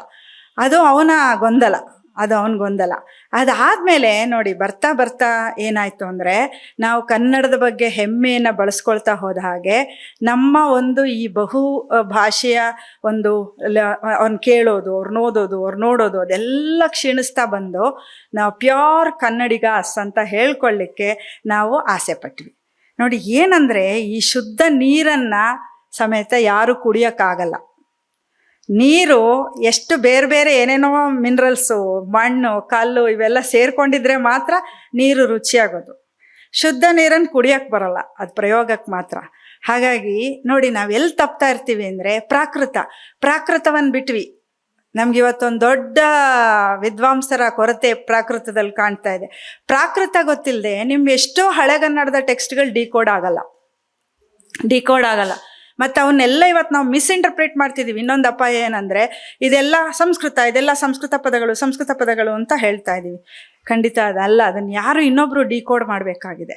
ಸೊ ಇದನ್ನು ನಾವು ಕಳ್ಕೊಂಡ್ವಿ. ಇಂಗ್ಲೀಷ್ ಅಂತೇಳಿ ಇಂಗ್ಲೀಷನ್ನು ಇವತ್ತು ಬೈದು ಇವತ್ತು ಇಂಗ್ಲೀಷಲ್ಲೂ ಒಳ್ಳೆ ಸ್ಕಾಲರ್ಸ್ ಇಲ್ಲ, ಕನ್ನಡದಲ್ಲೂ ಒಳ್ಳೆ ಸ್ಕಾಲರ್ಸ್ ಇಲ್ಲ ಅನ್ನೋ ಹಾಗೆ ಮಾಡ್ಕೊಳ್ತಾ ಇದ್ದೀವಿ. ಅಂದರೆ ಇದು ಸಂಸ್ಕೃತ, ಇಂಗ್ಲೀಷು, ನಾವು ಹೆಜಿಮನಿಕ್ ಅಂತ ನಾವು ಯಾವುದನ್ನು ನಿರಾಕರಿಸ್ತಾ ಬಂದೋ ಆ ವಾದ ಸರಿ. ಆದರೆ ನೀವು ಭಾಷೆಗಳು ಅಂತ ಬಂದಾಗ, ಭಾಷೆಗಳಲ್ಲಿ ಈ ಥರದ ನಿಮ್ಮ ಒಂದು ಮಡಿವಂತಿಕೆ ಖಂಡಿತ ಇಲ್ಲವೇ ಇಲ್ಲ, ಇರೋದು ಇಲ್ಲ, ಇರಬಾರ್ದು. ಈ ನೋಡಿ, ಇದು ಶಿವಪ್ರಕಾಶರಿಗೆ ಒಂದು ವರ. ಇದು ಒಂದು ವರ. ಯಾಕೆಂದರೆ ಅವ್ರು ಪಾಲಿಗ್ಲಾಟ್ ಆಗಲಿಕ್ಕೆ ಅವ್ರ ತಾಯಿ ಬಗ್ಗೆ ಅವ್ರು ಹೇಳ್ತಾರೆ, ನನ್ನ ತಾಯಿ ತಮಿಳು ಮೂಲದಿಂದ ಬಂದಿದ್ದರು. ಹಾಗಾಗಿ ನಾವು ವಚನಗಳನ್ನು ಓದ್ತಾ ಇದ್ದಾಗ ನನ್ನ ತಾಯಿ ತಮಿಳು ಆಳ್ವಾರ್ಸು ಮತ್ತು ಇವ್ರದ್ದು ನಂಬಿಯಾರ್ಸು ಇವ್ರ ಬಗ್ಗೆ ಅವರು ಹಾಡ್ತಾಯಿದ್ರು, ಭಕ್ತಿಗೀತೆಗಳನ್ನು ಹಾಡ್ತಾಯಿದ್ರು. ಸೊ ನನಗೆ ಅವಾಗಲೇ ಒಂದು ಭಕ್ತಿಗೀತೆಗಳ ಬಗ್ಗೆ ಬೇರೆ ಬೇರೆ, ಅಂದರೆ ನೇಷನ್ ಅಕ್ರಾಸ್ ಅಂತೀವಲ್ಲ ಹಾಗೆ, ಭಾರತದಲ್ಲಿ ಬೇರೆ ಬೇರೆಯವ್ರು ಏನೇನು ಮಾಡ್ತಾಯಿದ್ರು ಅದ್ರ ಬಗ್ಗೆ ಒಂದು ಅರಿವಿಗೆ ಬಂತು ಅಂತ ಹೇಳ್ತಾರೆ. ಇನ್ನು ಅವ್ರ ತಂದೆನ ದ್ವೇಷಿಸೋಕ್ಕೋಸ್ಕರ ಅವರು ಯಾವಾಗಲೂ ನನ್ನ ಹತ್ರ ಮಾತಾಡ್ಬೇಕಾದ್ರೆ ಹೇಳ್ತಿರ್ತಾರೆ, ನನ್ನ ತಂದೆ ನಾನು ಪಿತೃಹತ್ಯೆಯನ್ನು ಮಾಡೋದು ಹೊರತು ನನಗೆ ಐಡೆಂಟಿಟಿ ಇಲ್ಲ ಅನ್ನೋ ಒಂದು ಹಂತದಲ್ಲಿ ನಾನು ಅದರಿಂದ ಹೊರಗೆ ಬರಬೇಕು ಅಂದರೆ ಅವರು ಮಾತನಾಡುವ ಸಂಸ್ಕೃತ ಮತ್ತು ಕನ್ನಡ ಎರಡನ್ನೂ ದೂರ ಇರಬೇಕಂತೇಳಿ ನಾನು ಸ್ವಲ್ಪ ದಿವಸ ಇಂಗ್ಲೀಷನ್ನೇ ತೊಡಗಿದ್ದೆ ಅಂತ ಹೇಳ್ತಾರೆ. ಆಮೇಲೆ ಈಗಲೂ ಕೊರಗ್ತಿರ್ತಾರೆ, ನಾನು ಸರಿಯಾಗಿ ಈ ಸಂಸ್ಕೃತ ಕಲ್ತಿದ್ರೆ ನಂಗೆ ತುಂಬ ಚೆನ್ನಾಗಿರ್ತಿತ್ತು ಅಂತ ಹೇಳ್ತಾರೆ. ನೋಡಿ, ಇದೆಲ್ಲ ಒಬ್ಬನಿಗೆ ಒಂದು ಭಾಷೆಯನ್ನು ನಾವು ಎಷ್ಟರ ಮಟ್ಟಿಗೆ ಇವತ್ತು ವಿಸ್ತರಿಸ್ಕೊಳ್ತೀವೋ ಅಷ್ಟರ ಮಟ್ಟಿಗೆ ನಮ್ಮ ಸಂವೇದನೆಗಳು ಒಂದು ರೀತಿ ಅದು ಕರೆಕ್ಷನ್ ಅಂತ ನಾನು ಹೇಳಲಾರೆ, ಬದಲಾಗಿ ಅದೊಂದು ತುಂಬ ಬೇರೆ ಬೇರೆ ಥರದ ಒಂದು ರುಚಿಯನ್ನು ಕೊಡಲಿಕ್ಕೆ ಸಾಧ್ಯ ಇದೆ. ಒಂದು ನಮ್ಮ ಈಡಿಯಮ್ಗಳನ್ನು ಬದಲಾಯಿಸ್ಕೊಳ್ಳಿಕ್ಕೆ ಸಾಧ್ಯ ಇದೆ. ಹಾಗಾಗಿ ಇವರು ಈ ಥರದ್ದು ಯಾಕೆ ಪ್ರಯತ್ನ ಮಾಡ್ತಾರೆ ಅಂತ ನಾನು ನೋಡಿದಾಗ, ಎಲ್ಲೋ ಒಂದು ಭಾಷೆಯ ಒಂದು ಕತೆ, ಕವಿತೆ ಅಥವಾ ನಾಟಕ ಅದನ್ನು ನಮ್ಮ ಭಾಷೆಗೆ ತರಬೇಕು ಅಂದಾಗ ಕಂಟೆಂಟಿನ ದೃಷ್ಟಿಯಿಂದ ಅದು ಹೊಸದು. ಯಾಕೆ ಅಂದರೆ ನಮ್ಗೆ ಅದು ಗೊತ್ತಿರೋಕ್ಕಿಲ್ಲ ಅಂತಂಥ ಒಂದು ಕತೆಗಳನ್ನು ಅವ್ರು ಹಿಡ್ಕೊಬರ್ತಾರೆ. ಒಂದು ಎರಡನೇದಾಗಿ ನಿಜವಾಗ್ಲೂ ಶಿವಪ್ರಕಾಶ್ ಏನು ಮಾಡ್ತಿದ್ದಾರೆ ಅಂದರೆ, ಅಲ್ಲಿ ಒಂದು ಭಾಷೆಯನ್ನು ಕುರಿತು ಅವರು ಬರಿಬೇಕಾದಂಥ ರೀತಿಯನ್ನು ಗಮನಿಸಿ ಭಾಷೆಯನ್ನು ಏನು ಮಾಡ್ತಾ ಇದ್ದಾರೆ, ಭಾಷೆಯಲ್ಲಿ ಅವರಿಗೆ ಏನು ಆಯ್ಕೆ ಇದೆ ಪದಶಃವಾಗಿ ಮಾಡುವಂತಹ ಆಯ್ಕೆಯನ್ನು ಬಿಟ್ಟು ಕವಿಯಾದವನು ಅವನೇ ಆದಂಥ ಸ್ವಂತ ರೀತಿಯಲ್ಲಿ ಬರಿಬಹುದು. ಆದರೆ ಬರಿತಾ ಇರಬೇಕಾದ್ರೇ ಒಂದು ಕನ್ನಡದ ಪರಂಪರೆಯ ಮಟ್ಟುಗಳಿದ್ದಾವೆ. ಆ ಮಟ್ಟುಗಳನ್ನು ಅವ್ರು ಬಿಟ್ಕೊಡಲ್ಲ. ಮಟ್ಟುಗಳು ಅಂದರೆ ಈ ಶುದ್ಧಾಂಗವಾಗಿ ನಾವು ದೇಸಿ ಛಂದಸ್ಸು ಮಾತ್ರ ಛಂದಸ್ಸಲ್ಲ, ದೇಸಿ ಛಂದಸ್ಸು ಮಟ್ಟುಗಳಲ್ಲಿ ತ್ರಿಪದಿ ಮತ್ತು ಸಾಂಗತ್ಯ ಥರದ ಕೆಲವು ಇದೆವಲ್ಲ, ಅಂಥದನ್ನು ನಾವು ಹೇಳೋದು, ಅದನ್ನು ಪದೇ ಹೇಳೋದು, ರಿಫ್ರೈನ್ ಮಾಡೋದು, ಅಂದರೆ ಅನುಪಲ್ಲವಿ ಥರ ಮತ್ತೆ ರಿಪೀಟ್ ಮಾಡೋದು, ಈ ಥರದ ಒಂದು ವಿನ್ಯಾಸ ಇದೆಯಲ್ಲ, ಈ ವಿನ್ಯಾಸಕ್ಕೆ ಒಗ್ಗಿಸ್ತಾರೆ. ಅದನ್ನೇ ಪ್ರಾಯಶಃ ನಟರಾಜ್ ಸರ್ ಹೇಳಿದರು, ಹಾಡುಗಳನ್ನು ಅವ್ರು ಬರೀತಾರೆ ಅಂತ. ನೋಡಿ, ಇದು ಎಲ್ಲ ಭಾಷೆಯಲ್ಲೂ, ಇಂಗ್ಲೀಷಲ್ಲೂ ಕೂಡ ಸಾಂಗ್ ಅನ್ನೋದು ಅವ್ರು ಬೇರೆ ಕಡೆಯಿಂದ ತಗೊಳ್ತಾರೆ. ಆದರೆ ಆ ಸಾಂಗನ್ನು ಮಾಡಬೇಕಾದಾಗ ಒಬ್ಬ ಮಿಲ್ಟನ್ ಸಾಂಗ್ ಮಾಡೋಕ್ಕೂ ಒಬ್ಬ ತುಂಬ ಆರ್ಡಿನರಿ ಅಂತ ಅನಿಸ್ಕೊಳ್ಳೋವಂಥ ಇಂಗ್ಲೀಷಿನ ಕವಿ ಸಾಂಗ್ ಮಾಡೋಕ್ಕೂ ವ್ಯತ್ಯಾಸ ಇರುತ್ತೆ. ಯಾಕೆ ಅಂದರೆ ಮಿಲ್ಟನ್ ತುಂಬ ಪ್ರಜ್ಞಾಪೂರ್ವಕವಾಗಿ ಕಟ್ತಾ ಇರ್ತಾನೆ, ಹಾಡನ್ನು ಕಟ್ತಾ ಇರ್ತಾನೆ. ಅವನು ಇಂಥದ್ದು ಹಾಕಿದರೆ ಇಂಥದ್ದು ರಿದಮಿಕ್ ಆಗಿರುತ್ತೆ, ಹಿಂಗಾಗತ್ತೆ ಅಂತ ಅವನ ಮನಸ್ಸಲ್ಲಾಗಲೇ ಬಂದ್ಬಿಟ್ಟಿರುತ್ತೆ. ಆದರೆ ಸೃಜನಶೀಲತೆ ಏನಾಗಿರುತ್ತೆ ಅಂದರೆ ಆ ಮಟ್ಟುಗಳನ್ನು ಒಗ್ಸೋದಿದೆಯಲ್ಲ, ಆ ಒಗ್ಸೋದು ನಮ್ಮ ಭಾಷೆಯಲ್ಲಿ ಅದನ್ನು ಅನುಭವಿಸ್ಲಿಕ್ಕೆ ಸಾಧ್ಯ ಆಗುವಂಥ ಮಟ್ಟುಗಳನ್ನು ತರೋದಿದೆಯಲ್ಲ, ಅದು ಬಹಳ ಮುಖ್ಯ ಅಂತ ಅನಿಸುತ್ತೆ. ಇದನ್ನು ನಾನು ಹೇಳಿದ್ದು ಆಗಲೇ ಇಡಿಯಮ್ ಅಂತ. ನಾವು ಭಾಷೆ ಬಗ್ಗೆ ಹೇಳಿದಾಗ ಇಡಿಯಮ್ಮಿನ ಇನ್ನೊಂದು ವಿಸ್ತರಣೆ ನಾವು ಕಂಡುಕೊಳ್ಳೋವಂಥ ಈ ಥರದ ಲಯ. ಈ ಲಯಗಳು ತುಂಬ ನಮಗೆ ಹತ್ತಿರವಾಗುವಂತೆ ಬರಿಬೇಕಾದಾಗ ಕನ್ನಡದಲ್ಲಿ ಬರಿಬೇಕು. ಕನ್ನಡದ ಜಾಯಮಾನ ಯಾವುದು ಅಂತ ನಾವು ಕೇಳಿಕೊಂಡ್ರೆ ಕನ್ನಡದ ಪರಂಪರೆ ಗೊತ್ತಿರಬೇಕು. ಕನ್ನಡದ ಪರಂಪರೆ ಜೊತೆಗೆ ನಾವು ಇದನ್ನು ಮಾಡ್ತಿದ್ದೀವಿ ಅಂತ ಗೊತ್ತಾಗುತ್ತೆ. ಹೀಗೆ ಅಂತ ಗೊತ್ತಾದಾಗ ನೀವು ಇನ್ನೊಂದು ಭಾಷೆ ಪರಂಪರೆಯ ಒಂದು ಲಯ ಮಟ್ಟುಗಳನ್ನು ಗುರುತಿಸ್ಬಲ್ರಿ. ಹೌದು, ಇದು ನಮ್ಮ ತ್ರಿಪದಿ ಥರ ಇದೆಯಲ್ವಾ, ಇದು ನಮ್ಮ ಸಾಂಗತ್ಯದ ಥರ ಇದೆಯಲ್ವಾ, ಹೀಗಿದೆಯಲ್ವಾ ಅಂತ ನಾವು ಗುರುತಿಸ್ಬೋದು. ಈ ಥರದ ಒಂದು ಗುರುತಿಸುವಿಕೆಯಿಂದ ಮತ್ತೆ ಒಳಗಡೆ ನಮ್ಮ ಭಾಷೆಗೆ ಅವನ್ನ ಒಗ್ಸೋದು. ಬರೀ ಇದು ರಿಫ್ರೈಸಿಂಗಿನ ಮಾತಲ್ಲ, ನಾವು ಮತ್ತೆ ಹೊಸದಾಗಿ ಏನೋ ಬರಿತಿದ್ದೀವಿ ಅಂತಲ್ಲ, ನಾವು ಮಾಡ್ತಿರೋವಂಥ ಕೆಲಸದಲ್ಲಿ ಮತ್ತೆ ಇದನ್ನು ನಾವು ಕೂರಿಸೋದು. ಅದು ಪರಂಪರಾಗತವಾಗಿ ಇರ್ತಕ್ಕಂತಹ ಈ ಮಟ್ಟುಗಳಲ್ಲಿ ಕೂರಿಸೋದು. ಶಿವಪ್ರಕಾಶರ ಒಂದು ನಾಟಕಗಳ ಬಗ್ಗೆ ಅವ್ರು ಮಾತಾಡ್ತಾ ಹೇಳಿದರು. ಆ ನಾಟಕಗಳಲ್ಲಿ ಈ ಥರದ ಒಂದು ಚಲನೆ ಇದೆ, ನೀವು ಗಮನಿಸಿ. ಅವರು ಕಾಳಿದಾಸನ್ ಮಾಡ್ತಿರ್ತಾರೆ ಅಥವಾ ಬೇರೆ ಇನ್ಯಾವುದೋ ದೊಡ್ಡ ಕವಿಯ ನಾಟಕ ಮಾಡ್ತಿರ್ತಾರೆ ಅಂತ ಹೇಳಬೇಕಾದ್ರೇ ಅಲ್ಲಿ ಇದ್ಕಿದ್ದ ಹಾಗೇ ದೇಸಿ ಪ್ರವೇಶ ಆಗಿಬಿಡುತ್ತೆ. ಒಂದು ಜನಪದ ಹಾಡುಗಳು ಶುರುವಾಗ್ಬಿಡುತ್ತೆ. ಆಮೇಲೆ ಜನಪದ ಪಾತ್ರಗಳು ಬರ್ತವೆ, ಕಾಟೇರಿ ಥರದವು ಪಾತ್ರಗಳು ಬರ್ತವೆ. ಅವುಗಳು ಹಾಡೋದು, ಅವುಗಳು ಮಾತಾಡೋದು, ಅವೆಲ್ಲವೂ ಕೂಡ ನೀವು ರಾಮಚಂದ್ರ ದೇವ ಮಾಡುವಂತಹ ಅನುವಾದ ನೋಡಿ, ಮ್ಯಾಕ್ಬೆತ್, ಹ್ಯಾಮ್ಲೆಟ್, ಇವೆಲ್ಲ ನಮ್ಮ ವ್ಯತ್ಯಾಸ ತುಂಬ ನಿಚ್ಚಳವಾಗಿ ಗೊತ್ತಾಗುತ್ತೆ. ಅಲ್ಲಿ ನಮಗೆ ಶೇಕ್ಸ್ಪಿಯರ್ನ ಬಗ್ಗೆ ಮಾತಾಡ್ತೀನಿ ನಾನು. ಅದ್ರ ಬಗ್ಗೆ ಶಿವಪ್ರಕಾಶ್ ಯಾವ ಥರದ ಲಯಗಳನ್ನು ಬಳಸ್ತಾ ಇದ್ದಾರೆ ಅಂಥೇಳಿ ಗೊತ್ತಾಗುತ್ತೆ. ಅಂದರೆ ಒಂದು ಕನ್ನಡದ ಒಂದು ವಚನಕಾರರು ಬಳಸಿದ್ರಲ್ಲ, ಪರಂಪರೆಯ ಒಂದು ದೇಸಿ ಮಾರ್ಗವನ್ನು ಬಿಟ್ಕೊಟ್ಟಂತೆ ನಮ್ಮ ಕನ್ನಡದಲ್ಲಿ ಬರೆದ್ರಲ್ವ, ನಮ್ಮ ಕನ್ನಡದಲ್ಲಿ ಬರೆಯೋಕ್ಕೆ ಪ್ರಯತ್ನ ಮಾಡ್ತಾರೆ.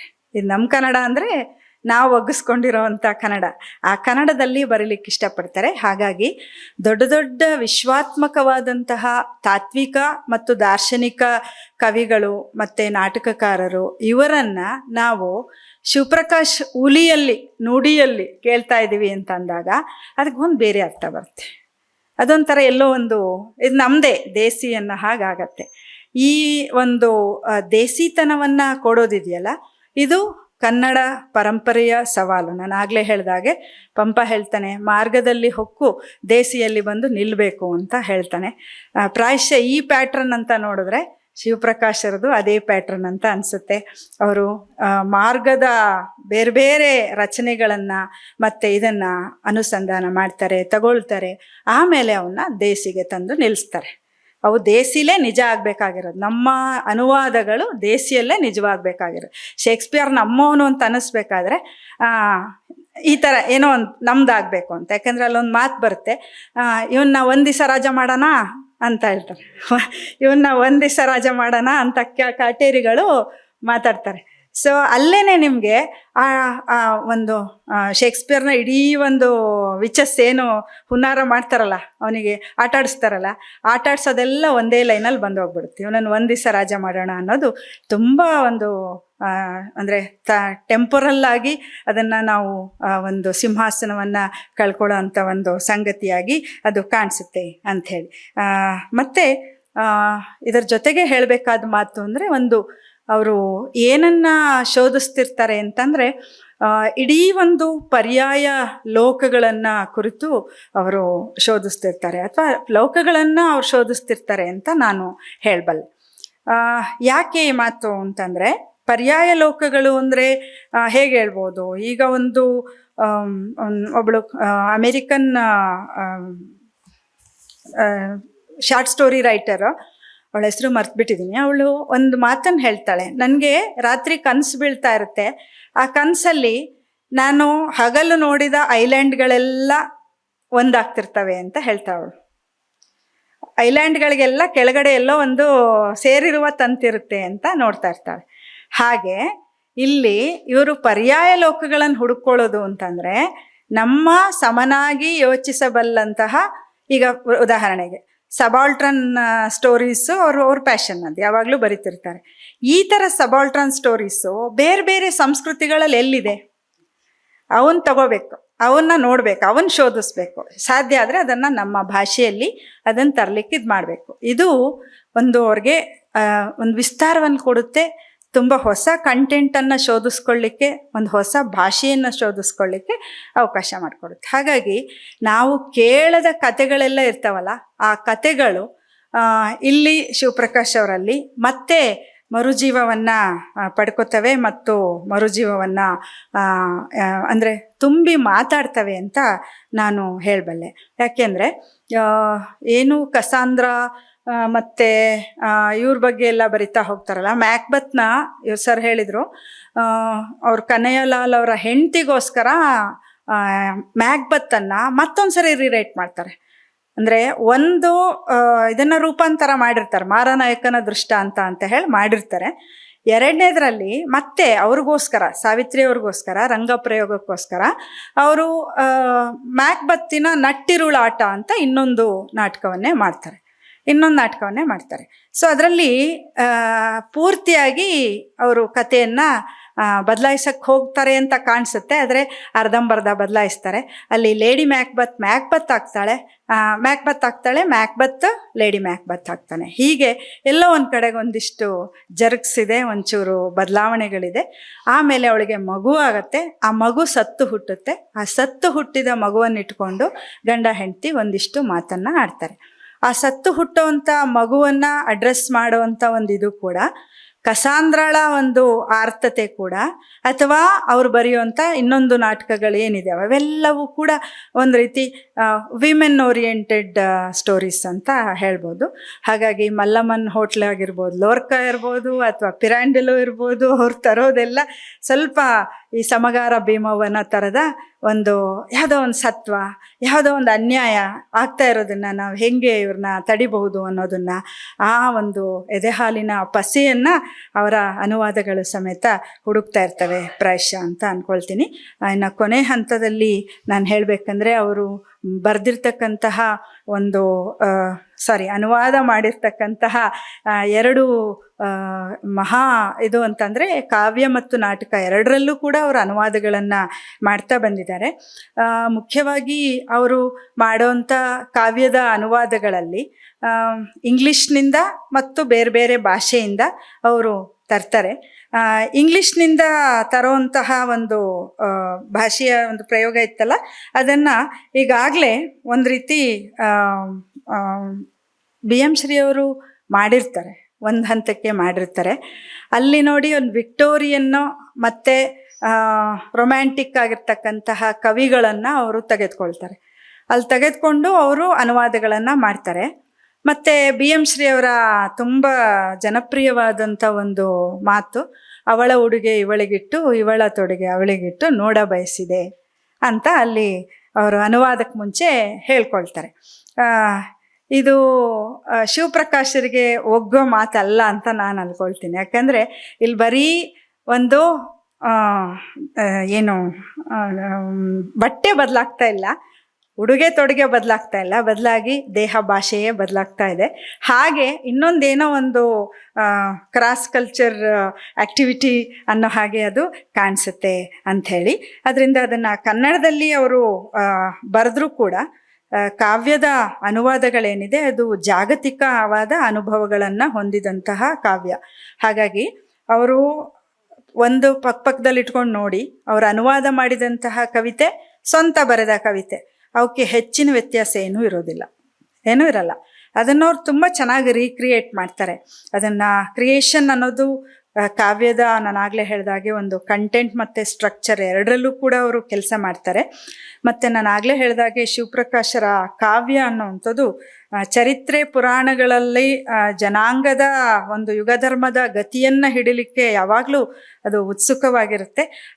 ಆ ಮನೋಧರ್ಮವನ್ನು ಯಾವ ಒಂದು ಸಮುದಾಯಗಳು ಬರಿತವೋ ಆ ಎಲ್ಲ ಸಮುದಾಯಗಳ ಕಾವ್ಯಗಳನ್ನು ಇವರು ಆದಷ್ಟು ಅದನ್ನು ಅನುಸಂಧಾನ ಮಾಡಲಿಕ್ಕೆ, ಅದ್ರ ಜೊತೆ ಮಾತಾಡಲಿಕ್ಕೆ, ನೋಡಲಿಕ್ಕೆ, ಎಕ್ಸ್ಪ್ಲೋರ್ ಮಾಡಲಿಕ್ಕೆ ಅವರು ಪ್ರಯತ್ನ ಪಡ್ತಾರೆ ಅಂತ ನಾನು ಅಂದ್ಕೊಳ್ತೀನಿ. ಇದು ತುಂಬ ಬಹುಮುಖಿಯಾದ ಶೋಧ. ಇದು ನಾನು ಆಗಲೇ ಹೇಳಿದಾಗೆ ಇದೊಂದು ಅಖಂಡತ್ವವನ್ನು ಶೋಧಿಸಿಕೊಳ್ಳುವ ಒಂದು ಗುಣ. ಅಂದರೆ ಎಲ್ಲೋ ಒಂದು ಕಡೆಗೆ ಧರ್ಮದ ಬಗ್ಗೆ ಸರ್ ಹೇಳಿದರು. ಅಂದರೆ ನೀವು ತುಂಬ ಒಳ್ಳೆಯ ಧಾರ್ಮಿಕರಾದರೆ ಯು ಕೆನಾಟ್ ಬಿ ಇನ್ಹ್ಯೂಮನ್. ನೀವು ಇನ್ಹ್ಯೂಮನ್ ಆಗ್ಲಿಕ್ಕೆ ಸಾಧ್ಯ ಇಲ್ಲ. ಯಾವುದೇ ಧರ್ಮದ್ದಾಗಿರಲಿ ಶುದ್ಧಾಂಗವಾಗಿ ನೀವು ಧರ್ಮವನ್ನು ಅರ್ಥ ಮಾಡಿಕೊಂಡ್ರೆ ಆ ಶುದ್ಧ ಧರ್ಮದ ಒಂದು ಇದಿದೆಯಲ್ಲ ಅದು ನಿಮ್ಮನ್ನು ಕಲುಷಿತಗೊಳಿಸ್ಲಿಕ್ಕೆ ಬಿಡಲ್ಲ. ಶಿವಪ್ರಕಾಶ್ ಏನು ಮಾಡ್ತಾರೆ ಗೊತ್ತಾ, ಇದನ್ನು ತಮ್ಮ ವಚನ ಪರಂಪರೆಯಲ್ಲಿ ಇದನ್ನು ಹುಡುಕೊಳ್ತಲೇ ಈ ಥರದ ಕಷಾಯಗಳನ್ನು ಬೇರೆ ಬೇರೆ ಧ್ವನಿಯಲ್ಲಿ ಇರೋದಾದರೆ, ಬೇರೆ ಬೇರೆ ಭಾಷೆಯಲ್ಲಿ ಇರೋದಾದರೆ ಅದನ್ನು ಕೂಡ ನಾನು ತಂದು ಇದಕ್ಕೆ ಒಗ್ಗಿಸ್ಕೊಳ್ಬೇಕು. ಯಾಕೆಂದರೆ ನನ್ನ ಭಾಷೆ ನಿನ್ನ ಭಾಷೆ ಒಂದೇ. ನಾವು ಯಾವುದೋ ಒಂದು ಭಾಷೆಯನ್ನು ಮಾತಾಡ್ತಾ ಇದ್ದೀವಿ ಅಂತ ಈ ಅನುಭವಿಗಳೆಲ್ಲ ಸೇರಿದಾಗ ಅವ್ರಿಗೆ ಮಾತ್ರ ಅರ್ಥ ಆಗುವಂಥ ಒಂದು ಸಂಧ್ಯಾ ಭಾಷೆಗಳಿರ್ತಾವಂತೆ. ಎಷ್ಟೋ ಸರಿ ಅವ್ರಿಗೆ ಅರ್ಥ ಆಗ್ತಾ ಇರುತ್ತೆ, ಇವ್ರಿಗೆ ಗೊತ್ತಾಗ್ತಾ ಇರುತ್ತೆ ಅನ್ನೋ ಹಾಗೆ ಇಬ್ಬರೂ ಸಂಭಾಷಣೆ ನಡೆಸಿರ್ತಾರೆ, ತುಂಬ ದೊಡ್ಡ ದೊಡ್ಡ ಅನುಭವಿಗಳು. ಹಾಗೆ ಈ ಥರದ ಯಾವುದೋ ಒಂದು ಭಾಷೆಯ ಇನ್ನೊಂದು ಸತ್ವವನ್ನು ಒಳಗೊಳ್ಳೋ ಅಂತಹ ಒಂದು ಇದಿದೆಯಲ್ಲ, ಪ್ರಯತ್ನ ಇದೆಯಲ್ಲ, ಪ್ರಯತ್ನವನ್ನು ಶಿವಪ್ರಕಾಶ್ ತುಂಬ ಚೆನ್ನಾಗಿ ಮಾಡ್ತಾ ಹೋಗ್ತಾರೆ. ಇದರಲ್ಲಿ ಕಾಶ್ಮೀರಿ ಶೈವ ತತ್ವಗಳಿಂದ ಹಿಡಿದು ನಾಥಪಂಥ, ಆಮೇಲೆ ಬೇರೆ ಬೇರೆ ಸೂಫಿ, ಯಾವುದೋ ಅವರಿಗೆ ಒಂದು ರೀತಿ ಮಡಿವಂತಿಕೆ ಇಲ್ಲ.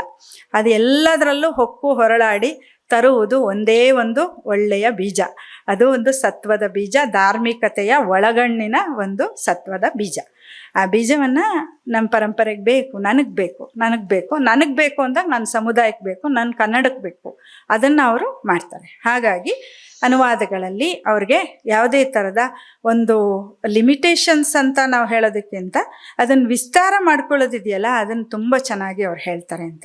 ನನಗಿಲ್ಲಿ ಇದನ್ನು ಓದ್ತಾ ಇರಬೇಕಾದ್ರೆ ನಾನು ಸುಮ್ಮನೆ ಇವ್ರು ಮತ್ತೆ ಓದ್ತಾ ಇದ್ದಾಗ ಸರ್ ಹೇಳಿದಾಗೆ ಬೇಂದ್ರೆ ಅವರು ತಮ್ಮ ಕವಿತೆ ಒಂದರಲ್ಲಿ 5 ವಿಶ್ವಮಾತೆಯರನ್ನು ಗುರುತಿಸ್ತಾರೆ, 5 ಮಾತೆಯರನ್ನು ಗುರುತಿಸ್ತಾರೆ.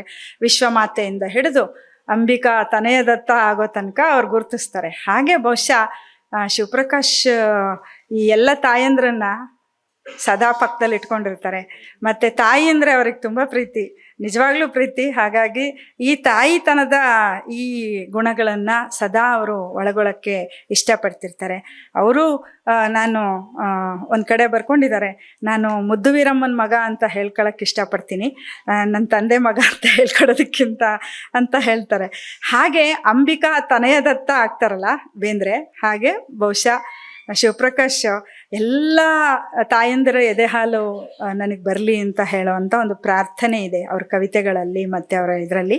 ಹಾಗಾಗಿ ಈ ಅಖಂಡತ್ವವನ್ನು, ಈ ತಾಯ್ತನದ ಅಖಂಡತ್ವವನ್ನು ರೂಪಿಸ್ಲಿಕ್ಕೆ ಅವರಿಗೆ ಅನುವಾದಗಳು ತಂದಿದೆ ಅಂತ.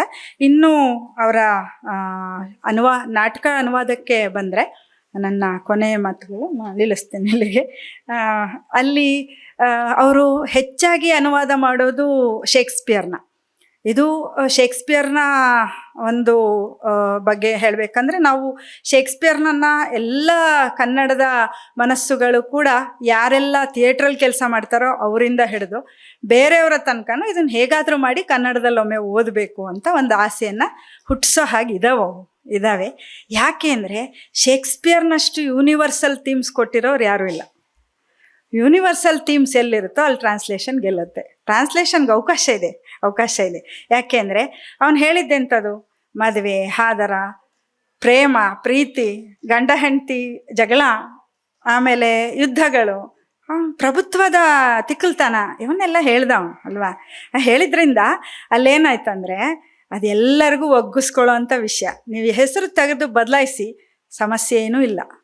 ಮ್ಯಾಕ್ಬತ್ ಬದಲು ಮಾರನಾಯಕ ಆಗಲಿ ಸಮಸ್ಯೆ ಏನೂ ಇಲ್ಲ. ಯಾಕಂದರೆ ನಾವು ಆ ಇಡಿಯಮ್ನೇ ಹುಡುಕ್ತಾ ಇರ್ತೀವಿ. ಹಾಗಾಗಿ ನಮ್ಮ ಕನ್ನಡದ ಮನಸ್ಸುಗಳು ಶೇಕ್ಸ್ಪಿಯರ್ನ ಅನುವಾದಕ್ಕೆ ಅಂತ ತೊಡೆದಾಗ ಬೇರೆ ಬೇರೆ ಥರದ ಒಂದು ಸವಾಲುಗಳನ್ನ ಎದುರಿಸ್ತಾರೆ. ಮೊದಲನೇದಾಗಿ ಅದನ್ನು ನೇರವಾಗಿ ತೊಂದರೆ ಅಂತ. ಯಾಕೆ ಅಂದರೆ ಇದರಲ್ಲಿ ದಶರೂಪಕಗಳಿಲ್ಲ, ನಮ್ಮ ಸಂಸ್ಕೃತ ನಾಟಕಗಳ ಥರ ಇಲ್ಲ ಅಂತೆಲ್ಲ ತಕರಾರೆತ್ತಿದವರು 19ನೇ ಶತಮಾನದ ಅನುವಾದಕರು. ಅದಾದಮೇಲೆ ಅದಕ್ಕೆ ವೆಂಕಟಾಚಾರ್ಯರು ಫಸ್ಟಿಗೆ ಅದನ್ನ ನಾವೆಲ್ ಮಾಡ್ತಾರೆ. ಅಂದರೆ ನಾವೆಲ್ಲನ್ನು ಮತ್ತೆ ಇನ್ನೊಂದು ಸರಿ ಅವರು ಅನುವಾದ ಮಾಡ್ತಾರೆ. ಅದಾದಮೇಲೆ ಬಂದಂಥ ಅನುವಾದಗಳೆಲ್ಲ ರೂಪಾಂತರಗಳು, ಆಲ್ಮೋಸ್ಟ್ ಒಂದು ರೀತಿ ರೂಪಾಂತರಗಳು, ಹೆಸರು ಬದಲಾಯಿಸೋದು, ಆಮೇಲೆ ಒಂದು ಸಂಸ್ಕೃತಿಯಲ್ಲಿ ಒಗ್ಗಿಕೊಳ್ಳೋ ಹಾಗೆ ಬರಿತೀವಿ ಅಂಥೇಳಿ ಬೇರೆ ಬೇರೆ ಥರ ಬದಲಾಯಿಸೋದು. ಒಂದು ಹ್ಯಾಂಡ್ ಶೇಕಿಗೆ ನೀವು ನೋಡಬೇಕು, ಶ್ರೀಕಂಠೇಶ ಗೌಡರು ಎಷ್ಟೊಂದು ದೊಡ್ಡದ ಒಂದು ಟಿಪ್ಪಣಿ ಬರೀತಾರೆ ಅಂದರೆ, ಇವಳು ಲೇಡಿ ಮ್ಯಾಕ್ಬತ್ ಬಂದು ಡಂಕನ್ನು ಸ್ವಾಗತಿಸ್ಬೇಕಾದಾಗ ಅವಳು ಹ್ಯಾಂಡ್ ಶೇಕ್ ಕೊಡ್ತಾಳೆ, ಕಿಸ್ ಮಾಡ್ತಾಳೆ, ಹ್ಯಾಂಡ್ ಕಿಸ್ ಮಾಡ್ತಾಳೆ. ಇದೆಲ್ಲ ಇವ್ರಿಗೆ ದೊಡ್ಡ ಸಮಸ್ಯೆ ಇವರಿಗೆ. ಯಾಕೆಂದರೆ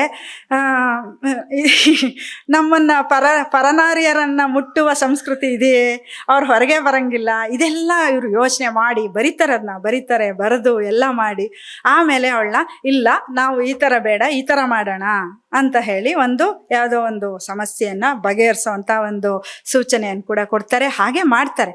ಆಮೇಲೆ ಎಷ್ಟೋ ಕಡೆಗೆ ಒಂದು ವಿಧವೆಯರ ಪಾತ್ರವನ್ನು ಅವ್ರು ಸೃಷ್ಟಿಸ್ಬಿಡ್ತಾರೆ. ಅದರೊಳಗೇನೆ ಸೃಷ್ಟಿಸ್ಬಿಟ್ಟು ಅವಲಕ್ಕಿ ಮೊಸರು ಮೆಲ್ಲೋದಷ್ಟೇ ಅಂಥೇಳಿ ಮಾಡ್ತಿರೋದು ಯಾವುದೋ ಒಂದು ಶೇಕ್ಸ್ಪಿಯರ್ ನಾಟಕ. ಆದರೆ ಅಲ್ಲಿ ವಿಧವೆಯರು ಬರ್ತಾರೆ, ಅವಲಕ್ಕಿ ಮೊಸರನ್ನ ತಿಂತಾರೆ. ಹೀಗೆಲ್ಲ ಬೇರೆ ಬೇರೆ ಥರದ ಏನೇನೋ ಸಮಸ್ಯೆಗಳನ್ನ ಎದುರಿಸಿ ಬಂದಂಥ ಸಂದರ್ಭದಲ್ಲಿ ಶೇಕ್ಸ್ಪಿಯರ್ ಶಿವಪ್ರಕಾಶ್ ಅವ್ರ ಹತ್ರ ಬರೋಷ್ಟೊತ್ತಿಗಾಗಲೇ ಈ ಥರದ ಅನುವಾದಗಳನ್ನೆಲ್ಲ ದಾಟಿ ಬಂದಿದ್ದಾಗಿತ್ತು. ಆದರೆ ಮತ್ತೆ ಯಾಕೆ ಶೇಕ್ಸ್ಪಿಯರ್ನ ನೋಡಿ ನೇರ ಅನುವಾದ ಕೂಡ ಬಂದ್ಬಿಟ್ಟಿತ್ತು. ರಾಮಚಂದ್ರ ದೇವ ಮಾಡಿದ್ರು, ಮತ್ತೊಬ್ಬರು ಮಾಡಿದ್ರು, ಇದೆಲ್ಲ ಇಷ್ಟೊತ್ತಿಗಾಗಲೇ ಬಂದಿತ್ತು. ಡಿವಿಜಿನೂ ಇಷ್ಟೊತ್ತಿಗಾಗಲೇ ಮ್ಯಾಕ್ಬತ್ತನ್ನು ತಂದಿದ್ರು, ಅವ್ರದ್ದೇ ಆದಂಥ ಬೇರೆ ಭಾಷೆಯಲ್ಲಿ ತಂದಿದ್ರು. ನೋಡಿ, ಇಷ್ಟು ಹೊಸಗನ್ನಡಕ್ಕೆ ಆಗಲೇ ಶೇಕ್ಸ್ಪಿಯರ್ ನಮಗೆ ಹತ್ರ ಬಂದಿದ್ದಾನೆ ಅಂತ ಗೊತ್ತಾದ ಮೇಲೂ ಕೂಡ ನಾವು ಯಾಕೆ ಶೇಕ್ಸ್ಪಿಯರ್ನ ಬೇರೆ ರೀತಿಯಲ್ಲಿ ತರಬೇಕು, ರೂಪಾಂತರ ಮಾಡಬೇಕು ಅಂತ ಶಿವಪ್ರಕಾಶ್ ಇವರಿಗೆ ಅನ್ನಿಸ್ತು ಅಂತ ನೋಡಿ.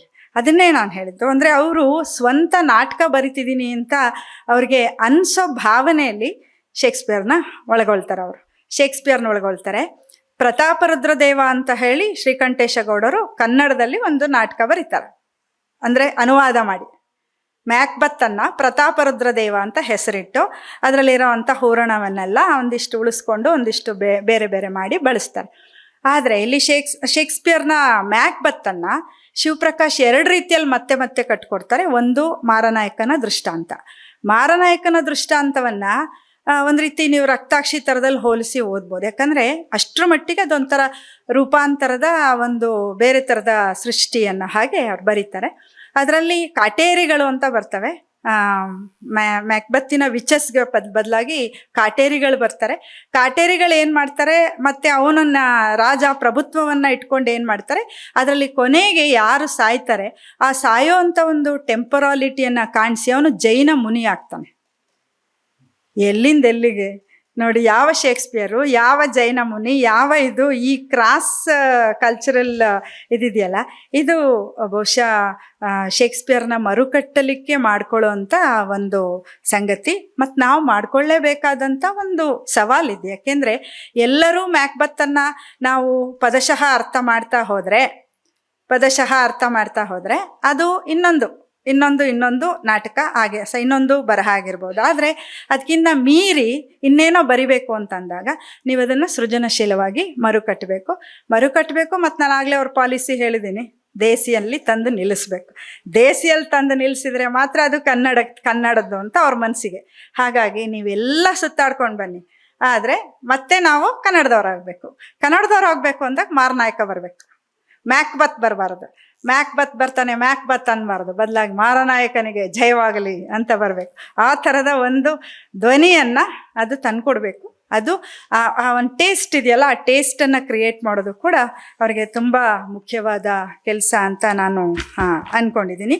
ಇನ್ನು ಕೊನೆಯದಾಗಿ ಅವರು ಮರುನಿರೂಪಣೆ ಮಾಡುವಂತಹ ಎಲ್ಲ ಮ್ಯಾಕ್ಬತ್ತಿನ ರಚನೆಗಳನ್ನು ನೋಡಿ, ಲೇಡಿ ಮ್ಯಾಕ್ಬತ್ತಿನ ಒಂದು ಆಗಲೇ ಹೇಳಿದ್ನಲ್ಲ, ಸಾವಿತ್ರಿ ಅವ್ರಿಗೆ ಬರೆದಂತಹ ನಾಟಕ ನಟ್ಟಿರುಳಾಟ ಅಂತ. ಆ ನಟ್ಟಿರುಳಾಟ ನೋಡಿದ್ರು ಕೂಡ ಇಡೀ ಮ್ಯಾಕ್ಬತ್ತನ್ನು ಬೇರೆ ಥರದಲ್ಲೇ ಕಸಿ ಮಾಡಿ ಅವ್ರು ನಮ್ಮ ಮುಂದೆ ತರ್ತಾರೆ. ಇಲ್ಲಿ ಅವರು ಒಂದು ಹೆಣ್ಣಿಗೆ ಒಂದು ಕೇಂದ್ರ ಮಾಡುವಂತಹ ಒಂದು ಇದಿದೆಯಲ್ಲ, ನಾವು ಮೊನ್ನೆ ಮಾತಾಡ್ಕೊಳ್ತಾ ಇದ್ವಿ, ನಾವು ಇಂಗ್ಲೀಷ್ ಅಧ್ಯಾಪಕರು ಒಂದಿಬ್ಬರು ಸೇರಿಕೊಂಡಾಗ ಏನೋ ಒಂದಿಷ್ಟು ಪ್ರಶ್ನೆಗಳು ಬಂತು. ಅವಾಗ ಲೇಡಿ ಮ್ಯಾಕ್ಬತ್ತಿಗೆ ಶೇಕ್ಸ್ಪಿಯರು ಹೆಸರೇ ಕೊಟ್ಟಿಲ್ಲ ಅಂತ, ಬೇರೆಯವ್ರಿಗೆಲ್ಲ ಕೊಟ್ಟಿದ್ದಾನೆ. ಡೆಸ್ಡಿಮೋನಾ ಇದ್ದಾಳೆ ಮತ್ತು ಬೇರೆಯವರೆಲ್ಲ ಇದ್ದಾರೆ. ಲೇಡಿ ಮ್ಯಾಕ್ಬತ್ತು 4th ವಿಚ್ಚು, ಅಷ್ಟೊಂದಿದೆ ಅವಳ ಪಾತ್ರ, ಹಾಗೆ ಹೀಗೆ ಅಂತ ಹೇಳ್ತಾರೆ. ಆದರೆ ಅಲ್ಲಿ ಹೆಸರೇ ಕೊಟ್ಟಿಲ್ಲ. ಆದರೆ ಇಲ್ಲಿ ಈ ಮರುಕಟ್ಟುವಿಕೆಯಲ್ಲಿದೆಯಲ್ಲ, ನಟ್ಟಿರುಳಾಟದಲ್ಲಿ ಇವಳು ಬದಲಾಗ್ತಾಳೆ. ಇವಳದೇ ಕೇಂದ್ರ, ಅಲ್ಲಿ ಮ್ಯಾಕ್ಬತ್ ಏನೂ ಇಲ್ಲ ಅನ್ನೋ ಹಾಗೆ ಅವನ ಕೇಂದ್ರವನ್ನು ಬದಲಾಯಿಸ್ತಾರೆ. ಸೊ ಈ ಥರದ ಒಂದು ಚಲನೆ ಇದು ನೋಡಿ. ಅದಕ್ಕೆ ಅವ್ರು ಹೇಳ್ತಾರೆ, ಶೇಕ್ಸ್ಪಿಯರ್ ಆಟ, ಶಿವಪ್ರಕಾಶ್ ಆಟ, ಎರಡಕ್ಕೂ ಹೊರಗು ನಮ್ಮ ಮಾಟ ಅಂತ. ಇವರು ಮಾಟಗಾತಿಯರು ನಟ್ಟಿರುಳಾಟದಲ್ಲಿ ಹೇಳ್ತಾರೆ ಕೊನೆಯಲ್ಲಿ, ಶೇಕ್ಸ್ಪಿಯರ್ ಆಟ, ಶಿವಪ್ರಕಾಶ್ ಆಟ, ಎರಡಕ್ಕೂ ಹೊರಗು ನಮ್ಮ ಮಾಟ ಅಂತ.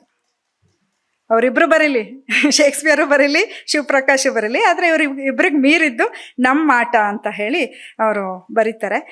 ಸೊ ಅದನ್ನು ಅವರು ಕೂಡ ಗುರ್ಸ್ಕೋತಾರೆ ಒಂದು ಇದರಲ್ಲಿ, ಅಂದರೆ ನಾನು ಶೇಕ್ಸ್ಪಿಯರ್ ಇದರಲ್ಲಿ ಬರೀತಾರೆ ಅಂತ. ಇನ್ನೊಂದು ಮುಖ್ಯವಾದ ಸಂಗತಿ ಏನಪ್ಪ ಅಂತಂದರೆ, ಅವರು ಸಂಸ್ಕೃತ ಅಥವಾ ಕ್ಲಾಸಿಕಲ್ ಅಂತ ಸರ್ ಮೆನ್ಷನ್ ಮಾಡಿದ್ರು. ಅದನ್ನ ಕ್ಲಾಸಿಕಲ್ ಟೆಕ್ಸ್ಟ್ಗಳನ್ನು ಎಷ್ಟರ ಮಟ್ಟಿಗೆ ಅನುವಾದಕ್ಕೆ ತಗೊಳ್ತಾರೋ ಅಷ್ಟೇ ಇದರಲ್ಲಿ ಅವು ದೇಶೀಯ ಜಾನಪದೀಯವಾದಂತಹ ಟೆಕ್ಸ್ಟ್ಗಳನ್ನು ಕೂಡ ತೆಗೆದುಕೊಳ್ತಾರೆ. ಇದು ಅವರಿಗೆ ಭೇದ ಅಂತ ಅನಿಸೇ ಇಲ್ಲ. ಈ ಭೇದ ಅಂತ ಅನಿಸೋದು ಅವ್ರಿಗೆ ಯಾವಾಗ ಅಂತಂದರೆ, ಅದು ಕೃತಕವಾಗಿ ಬರೆದಾಗ ಮಾತ್ರ. ಅದಕ್ಕೆ ಅವರು ಒಂದು 3 ಥರದ ಅನುವಾದಗಳನ್ನು ಗುರುತಿಸ್ತಾರೆ. ಮೊದಲದಾಗಿ ಬಸವಪ್ಪ ಶಾಸ್ತ್ರಿಗಳ ಅನುವಾದನ ಗುರುತಿಸ್ತಾರೆ. ಅಂದರೆ ಅವ್ರು ಶಾಕುಂತಲ ನಾಟಕ ಅಲ್ಲ, ಅವರು ಸುಬ್ಬ ಶಾಸ್ತ್ರಿಗಳ ಜೊತೆ ಸೇರಿಕೊಂಡು ಅವರು ಒಥೆಲ್ಲೋನ ಶೂರಸೇನ ಅಂತ ಒಂದು ನಾಟಕವನ್ನು ಅನುವಾದ ಮಾಡ್ತಾರೆ. ಅವ್ರಿಗೆ ಇಂಗ್ಲೀಷೇ ಬರ್ತಿರಲ್ಲ ಬಸವಪ್ಪ ಶಾಸ್ತ್ರಿಗಳಿಗೆ. ಅದನ್ನು ಯಾರ ಹತ್ರ ಕೇಳಿಕೊಂಡು, ಸುಬ್ಬಾಶಾಸ್ತ್ರಿಗಳು ಅವರು ಇಂಗ್ಲೀಷ್ ಪ್ರೊಫೆಸರ್ ಅವ್ರ ಹತ್ರ ಕೇಳ್ಕೊಂಡು ಅವರು ಅನುವಾದವನ್ನು ಮಾಡ್ತಾರಂತೆ. ಇದು ಅನುವಾದದ ಒಂದು ಮಾದರಿ ಅಂತ ಹೇಳ್ತಾರೆ. ಇದು ಒಂದು ಅನುವಾದದ ಮಾದರಿ. ಇನ್ನೊಂದು ರಕ್ತಾಕ್ಷಿ, ಕುವೆಂಪು ರಚಿಸಿದಂಥ ರಕ್ತಾಕ್ಷಿ ಮಾದರಿ, ಅದು ರೂಪಾಂತರದ ಹಾದಿ, ರೂಪಾಂತರವನ್ನು ಮಾಡುವಂಥದ್ದು. 3ನೇದು ರಾಮಚಂದ್ರ ದೇವ ಮತ್ತು ಲಂಕೇಶರು ಮಾಡಿದಂಥ ಮಾದರಿ ಅಂತ ಅವರು ಗುರುತಿಸ್ತಾರೆ.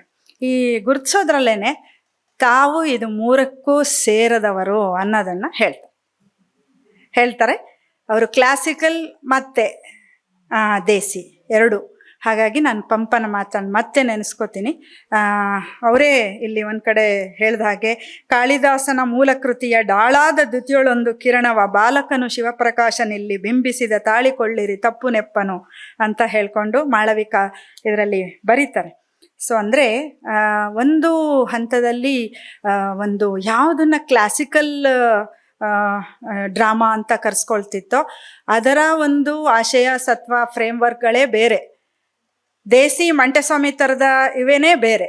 ಆದರೆ ಈ ಬ್ಲೆಂಡ್ ಮಾಡ್ಕೊಳ್ಳೋದಿದೆಯಲ್ಲ, ಆ ಬ್ಲೆಂಡ್ ಮಾಡ್ಕೊಳ್ಳೋದನ್ನು ನೀವು ಒಂದು ಸ್ವಲ್ಪ ಗಮನಿಸಿದ್ದು, ಅದು ತುಂಬ ಸಣ್ಣ ಶಿಫ್ಟ್ಗಳವು ನೋಡ್ಕೋಬೇಕು. ಯಾಕೆಂದರೆ ಭಾಗವತರು ಏನು ಹೇಳ್ತಾರೋ, ಸೂತ್ರಧಾರ ಏನು ಹೇಳ್ತಾನೋ ಅದು ದೇಸಿ ಯಕ್ಷಗಾನದಲ್ಲೂ ಇರ್ತದೆ, ಕ್ಲಾಸಿಕಲಲ್ಲೂ ಇರುತ್ತೆ. ಅದೇ ಕ್ಲಾಸಿಕಲ್ ಇದ್ದ ಜನಪದ ಮಾಡ್ಕೊಳ್ಳೋದು, ಜನಪದನ ನೀವು ಅಲ್ಲಿ ಮಾಡೋದು. ಹಾಗಾಗಿ ಪಂಪನ ಮಾತನ್ನು ಹೇಳಿ ಮಾತನ್ನು ಮುಗಿಸ್ಬೋದು. ಏನಂದರೆ, ಮಾರ್ಗದೊಳ್ ಪೊಕ್ಕು ದೇಸಿಯೊಳ್ ನಿಲ್ಲುವುದು. ಅದು ಶಿವಪ್ರಕಾಶರ ಅನುವಾದ. Thank you.